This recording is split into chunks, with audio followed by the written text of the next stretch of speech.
Welcome back to TokiCast, my friend. Tonight I want to tell you about a man who was right and was destroyed for it. This is not a story about an object. It is a story about a person, and I will be honest with you before we begin. It does not have a happy ending for him. It has a happy ending for us, for you, and for me, and for almost everyone alive today, but he never got to see it. Here is where we begin. In a hospital in Vienna, in the middle of the 1800s, women were begging on their knees not to be taken into a particular room. They were pregnant. They had come to the hospital to give birth, and they had learned something the doctors had not yet understood. There were 2 maternity clinics in that hospital, and one of them was killing them. Some of these women, when they realized which clinic they were assigned to, would plead. Some would weep, and some, records suggest, would simply give birth in the street instead, deliberately, and only then come to the hospital, because giving birth on filthy cobblestones was genuinely safer than walking through that door. Think about that for a moment, my friend. Women decided that a gutter was safer than a hospital, and they were right. Take a slow breath, and let me tell you about the doctor who worked out why, and what it cost him. A hospital where one clinic killed many times more mothers than the other, and nobody knew why. A doctor who noticed and could not let it go. A friend's death that gave him the answer. A solution so simple and so cheap that it should have been celebrated across the world. And a medical profession that responded by insulting him, isolating him, and casting him out. Stay with me, because I think this may be the most important story we have ever told here. If it moves you, leave a like and subscribe. It means everything to us here at TokiCast.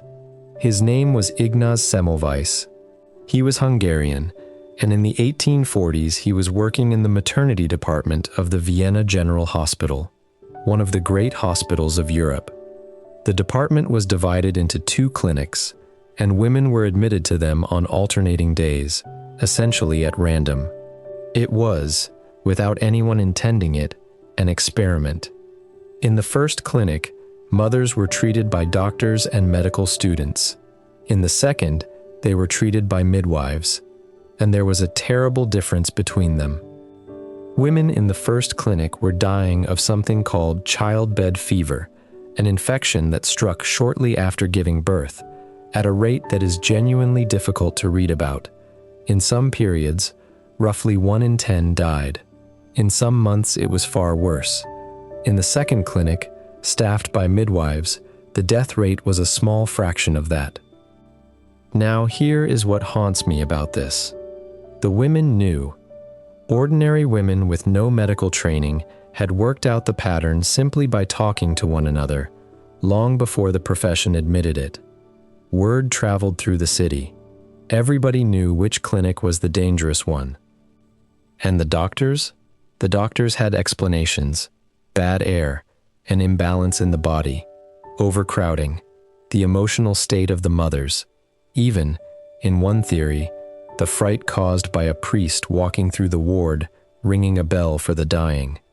But Semmelweis could not accept any of it, because none of the explanations answered the only question that mattered.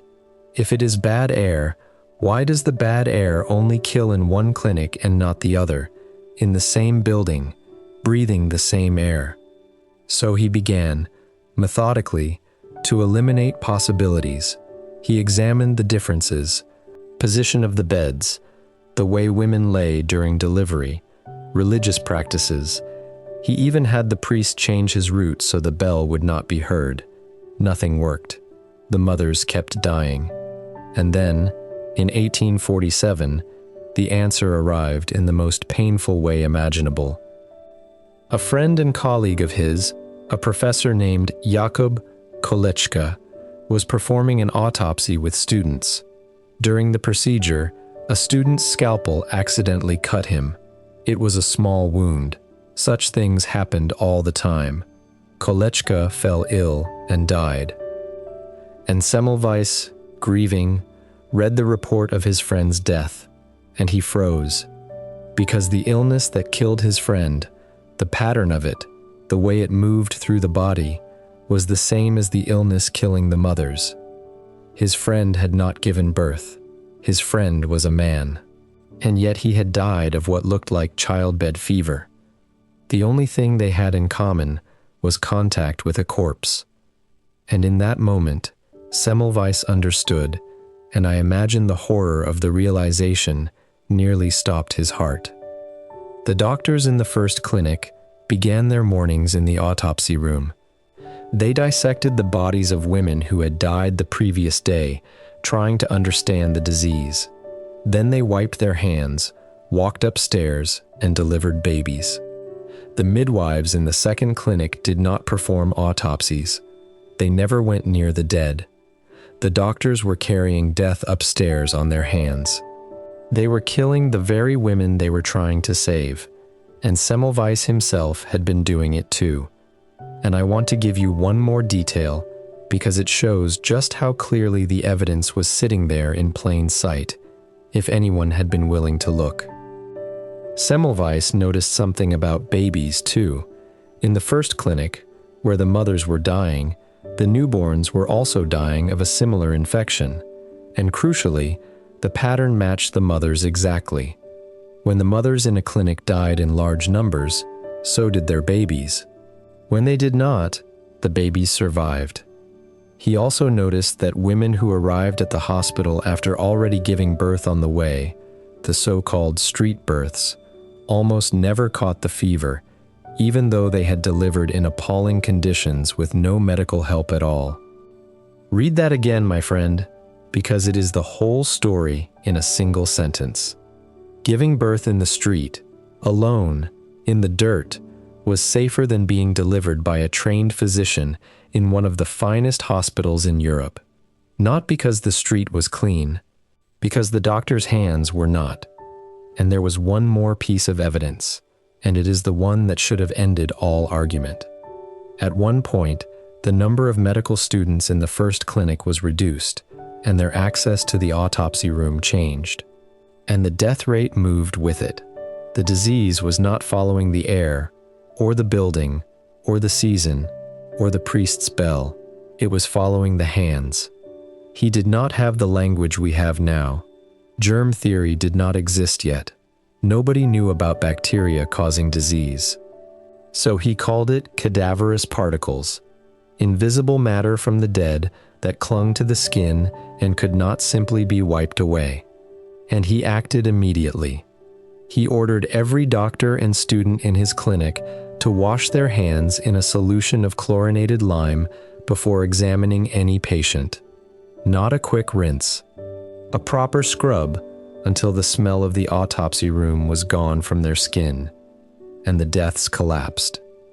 The mortality rate in the first clinic fell dramatically, down towards the level of the midwives' clinic, and, in some months, even lower. Mothers stopped dying in numbers. It worked. It plainly, measurably, undeniably worked. Now, my friend, pause here, because at this exact point in the story, this should be a triumph. He has found it. He has proved it.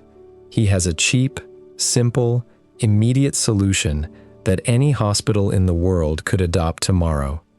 Chlorinated lime and a basin, that is all. So what happened? They turned on him. And I want to be fair here, because it is worth understanding why, and the reasons are painfully human. The first reason is that his idea contained an accusation. If Semmelweis was right, then every doctor in Europe had been carrying death on his hands for his entire career. Every mother a doctor had lost, he had possibly killed. That is not a scientific disagreement. That is an unbearable thing to be told about yourself, and about your teachers, and about the entire profession you are proud of.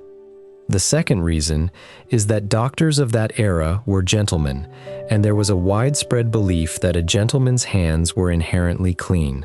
The suggestion that a respectable physician's hands might be dirtier than a midwife's was, to many of them, simply insulting.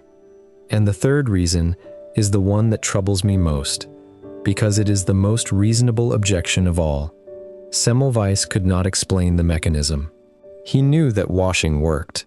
He could not say what the invisible thing was, or why chlorine destroyed it, because the science that would explain it had not been discovered yet. He had the correct answer without the correct theory, and so a great many doctors dismissed him. Some senior figures rejected his findings outright. His contract in Vienna was not renewed. He left the city, wounded and bitter, and continued his work in Hungary, where again he introduced hand-washing, and again the deaths fell. But by now something in him was breaking. Imagine it, my friend.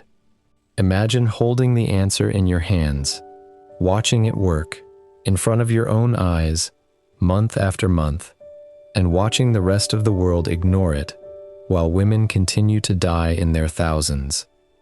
He began writing open letters to prominent doctors across Europe, and they were not calm, measured, scientific letters. They grew furious. He called men who ignored his findings murderers. He accused them of participating in slaughter. He was, of course, correct in substance. He was also, in the way he expressed it, making it impossible for anyone to listen. And there is something quietly heartbreaking in the details of those years, too. Semmelweis was not a natural writer or a natural politician. He was slow to publish. He gave lectures. He taught his students. He showed people the numbers. But for years he did not produce the great, clear, well-argued book that might have persuaded the profession while he still had standing. When he finally did publish a major work on the subject, it was long, dense, difficult, and by then his tone had hardened into anger. Some of his own students carried the practice with them to other hospitals, and in those places, mothers lived who would otherwise have died. Quietly, invisibly, the idea did spread a little, through individuals rather than institutions, but it spread far too slowly and never fast enough for the man watching it. Imagine knowing that every month of delay has a number attached to it, and that the number is made of mothers. His behavior became increasingly erratic. Colleagues and family grew concerned about his mental state. Historians still debate what was happening to him, whether it was a breakdown brought on by grief and obsession and rage, or the early stages of an illness of the brain. In 1865, he was taken to an asylum. Accounts of what followed are grim. He appears to have tried to leave and was restrained by force and beaten by the guards. He died 2 weeks later, at the age of 47, from an infected wound. Sit with that, my friend. The man who discovered that infection was being carried into wounds by unwashed hands died of an infected wound in a place where nobody was washing theirs. There is no justice in that. It is simply the way it happened, and it is one of the bitterest ironies in the history of medicine. And here is the part that makes it almost unbearable. He was right. Completely, provably right. Within about 2 decades of his death, Louis Pasteur's work on microorganisms and Joseph Lister's work on antiseptic surgery gave the world the explanation Semmelweis never had. There were invisible living things. They caused infection. They could be destroyed by chemical agents. Everything Semmelweis had observed, without being able to explain it, turned out to be true. Today, hand washing and hand hygiene are considered among the single most effective measures in all of medicine for preventing the spread of infection. Every hospital in the world runs on the principle he was mocked for. Every one of us, during recent years, was reminded of it constantly. The number of lives saved by that simple act across the whole world since his death is beyond any real calculation. It is certainly in the many millions. He never knew. There is even a term used today, the Semmelweis reflex, describing the tendency to reject new evidence instantly because it contradicts what we already believe. His name became a word for the thing that destroyed him. And let me add something here, because we should give soap itself its moment. Soap is ancient. Recipes for soap-like substances go back thousands of years, to Mesopotamia and Egypt. But for most of history, soap was not really about the human body. It was largely used for cleaning textiles and wool. Personal washing with soap, as a routine daily thing, is far more recent than most people assume. And for a long time, being clean was not associated with being healthy. During certain periods in Europe, bathing was actually regarded with suspicion, in the belief that hot water opened the pores and let disease in. People sometimes wore linen and changed it, and considered that cleanliness. So when Semmelweis stood in front of educated men and told them that washing was a matter of life and death, he was fighting centuries of assumption. It was not obvious. It only looks obvious now, standing on the far side of the argument he lost while alive and won after death. So let us look back at the road we have walked together. We began with women begging not to be taken into a hospital ward and choosing the street instead. We met a doctor who refused to accept the comfortable explanations everyone else was offering. We watched his friend die from a scalpel cut and hand him the terrible answer. We saw him order the washing of hands and watch the deaths collapse. And then we watched the world refuse him, dismiss him, exhaust him, and finally lose him in an asylum, dying of the very thing he had spent his life fighting. And here is the quiet part, the part that is really about you. There are two lessons in this story, and I want to give you both, because the story is honest enough to carry them. The first is uncomfortable. The doctors who rejected Semmelweis were not villains. They were intelligent, educated, well-meaning men. They rejected him because accepting him would have meant accepting something unbearable about themselves. And that, my friend, is not a 19th century flaw. That is a permanent human one. Every one of us finds it easier to dismiss the evidence than to accept that we may have been causing harm without knowing.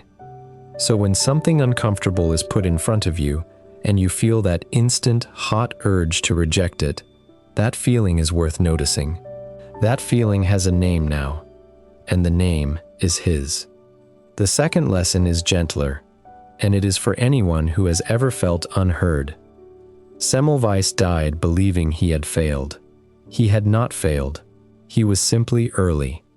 The truth he found did not depend on being believed.